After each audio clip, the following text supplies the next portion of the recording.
So before we start filing, here's a really important tip. You always want to round your piece back out, put the curve back into your bezel before you start filing. Straight sides on a bezel or any kind of seam are extremely hard to clean up. What tends to happen is where the seam is sort of indents a little bit, whether you notice that or not, and it can be hard to get the seam to disappear without getting the areas right next to the seam to clean up and get too thin. It's a thing that happens. So if certainly something that's round or oval has any kind of curve, I'm going to put it back on a mandrel and get the curve, right back in there. Because normally when you're butting things together to fuse or solder, they tend to get a little squished and flattened. And also if you're soldering a seam on the side of, a nice straight bezel with a straight side, it's going to be flat.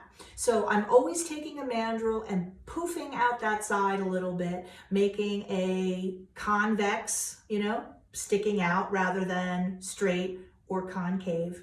It'll clean up much easier. And I do that even on bezels that have straight sides. I poof it out a little bit, I clean up the side because I'm gonna have to reshape the bezel a little bit anyway.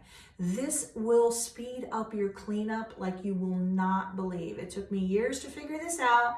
So take my advice, put that curve in there and your seam will clean up a lot faster.